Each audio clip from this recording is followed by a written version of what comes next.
la estrategia del ministro de Economía, Sergio Massa, de acá hasta el balotaje. Ariel. ¿Cómo andás, Mariano? Muy buenos días. Y bueno, el día después, ¿no? Llegó cuando todos esperaban justamente una devaluación o que los resultados, aún con Massa en el balotaje, hubieran obligado a tener un escenario distinto desde el punto de vista financiero.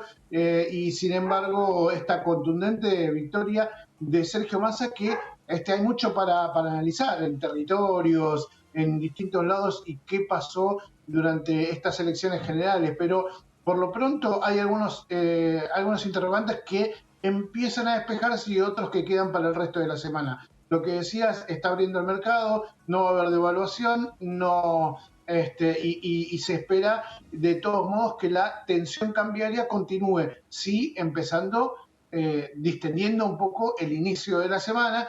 Después, con las intervenciones, sabiendo que Massa va a seguir interviniendo en los mercados paralelos, en los dólares paralelos, seguramente va, según lo que nos decían los analistas, va a continuar esta tensión cambiaria. Ahora, algunos datos para tener en cuenta, Mariano, tiene que ver con los precios. El efecto inflación, recordemos que es un número que va a seguir con mucha atención el gobierno porque estaremos, cuando vayamos a las urnas en la segunda vuelta, la inflación de octubre estará registrándose ya por parte del INDEC. A ver, ¿qué pasó la semana pasada? Ante esta incertidumbre de lo que iba a pasar hoy, primero no había precios, después no había abastecimiento. Los últimos días de la semana pasada, lo que comprabas podías llegar a comprarlo hasta el doble.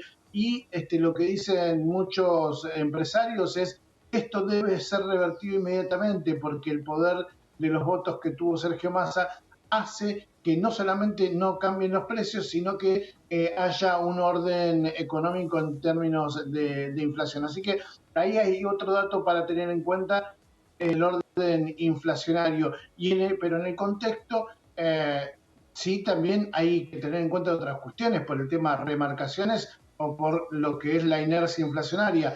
De acá en más se vienen algunas medidas más. ¿Sí? Se espera que el equipo económico que se había reunido de manera informal el sábado con Sergio Massa, todo su equipo de mayor confianza estuvieron ahí.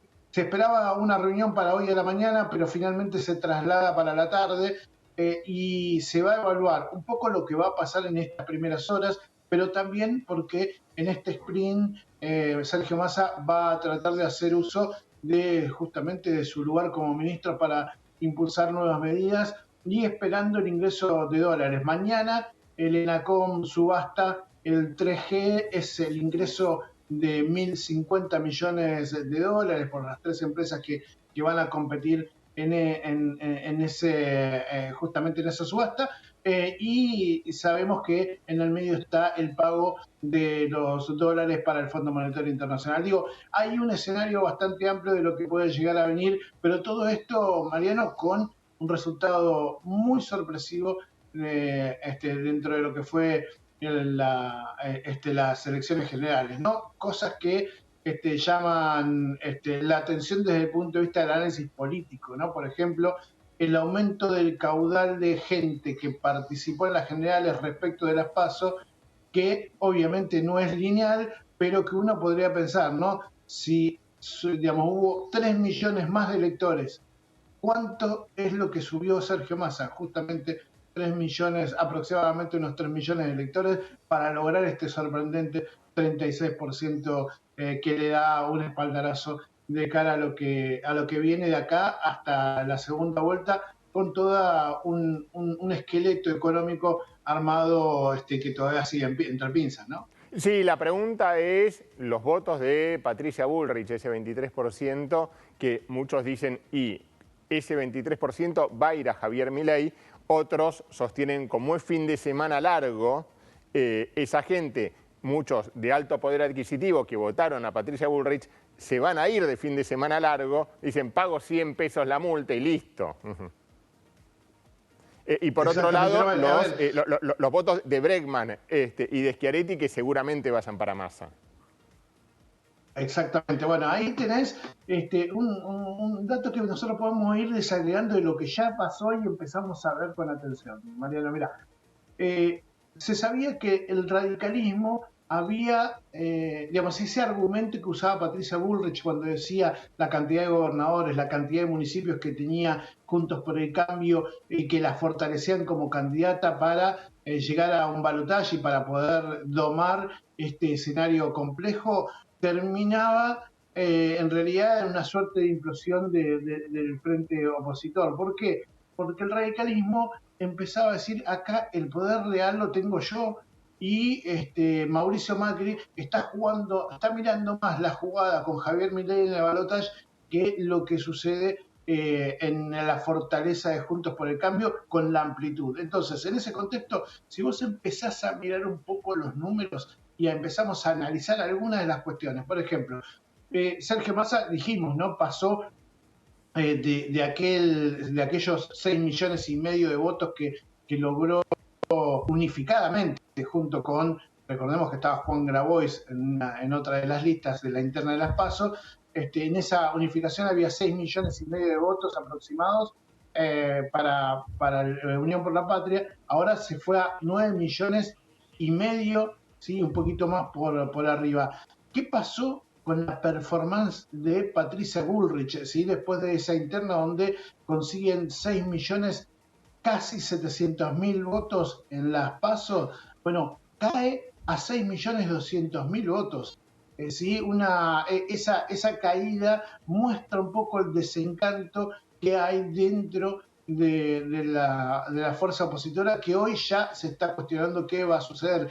Sergio Massa llamó al gran acuerdo nacional y les habló directamente a los radicales. No hay una división entre los radicales más nuevos que piensan en remontar el radicalismo como fuerza propia, mientras que los más antiguos dicen que con el peronismo no van a ningún lado. ¿Qué pasó con Javier Milei? Subió 700.000 votos, muy poco entre una elección y otra, y especialmente con el caudal de gente que fue subiendo y demás. Y un dato a tener en cuenta, el efecto Yategate de Martín Insaurralde, digamos que no, digamos, si tuvo efecto habría que empezar a ver cuánto más votos podría haber tenido Sergio Massa, pero la realidad es que no solamente Massa subió y ganó muy fuerte en el conurbano, sino que Axel Kicillof hizo una elección impresionante en la provincia de Buenos Aires, muy fuerte, lo dejó a Grindetti, que sin embargo Grindetti tuvo más votos que Patricia Bullrich. Hubo un corte de boleta importante en la provincia de Buenos Aires en favor del candidato de Juntos por el Cambio, en contra de la candidata a presidenta. Y en Lomas de Zamora, el municipio de Martín Insaurralde, donde tuvo que renunciar a la candidatura y donde el candidato a intendente está salpicado con el caso Chocolate Rigó y las tarjetas de débito en la Cámara de Diputados, ganó ayer Federico Termín con casi el 50% de los votos, lo que implica que en este escenario lo que se discutió de manera más lineal es justamente quiénes van a las PASO. Dos economistas. La economía fue el centro del debate, y por eso, Mariano, se estima que lo que viene, el conocido Plan Platita, se va a profundizar en estas semanas. Sí, y la última, Ariel, que ya tenemos que ir cerrando, pero lo que va a buscar ahora Sergio Massa es el ingreso de dólares. Ya con el swap con China, el ingreso de los exportadores, ¿no? De las distintas exportaciones, que el 25% puedan ahí hacerlo a través del contado con liquidación para que baje esta cotización del dólar financiero, del dólar que usan las empresas, en muchos casos para pagar importaciones al exterior y dar un poquito más de chorro a las importaciones. Efectivamente, que es el dato a seguir en estos días, Mariano, porque las empresas, hay muchas que dicen que están en un estrés financiero, no pueden pagar al exterior, no están pudiendo importar. Hay una promesa de parte del gobierno de agilizar más el tema de los yuanes, pero incluso está la posibilidad de convertir los yuanes en dólares, no solamente para intervenir, sino para liberar algunas importaciones en dólares de empresas que están al límite. Algunas, recordemos, General Motors había parado parte de su producción en Rosario por falta de insumos. Alguna otra dijo que podría incluso suspender trabajadores por falta de insumos en la primera cadena de producción de su fábrica, por lo que implica realmente una señal de alerta para un Sergio Massa que no quiere encontrarse con esos problemas en estas semanas. Por eso, ahí el punto de las importaciones, los dólares y para qué se usan es importante. Recordemos que esta semana Sergio Massa va a pagar al Fondo Monetario Internacional de manera adelantada los vencimientos que tiene en el mes de octubre. Algunos ya operaron, otros están operando esta semana. Se había pateado todo para el 31. Una señal hacia el mercado es que va a pagar con los derechos especiales de giro que tiene, el propio fondo le había enviado, pero con el colchón de los yuanes del swap que logró extender mucho más allá de los 5.000 millones de dólares, se lo llevó a 6.500 del original que había pactado en el primer semestre el ministro de Economía. Así que en este contexto, bien decís, dólares, todos los que dólar PYME, dólar soja, dólar petróleo, dólar automotriz, después tenemos el 5G que se licita mañana, más los yuanes con ese colchón de dólares y algunas otras cosas que están pensando, piensa llegar Sergio Massa hasta las elecciones. Después de eso, ¿qué va a pasar? Bueno, si gana, los votos van a ordenar el resto de la economía, dicen desde el Palacio de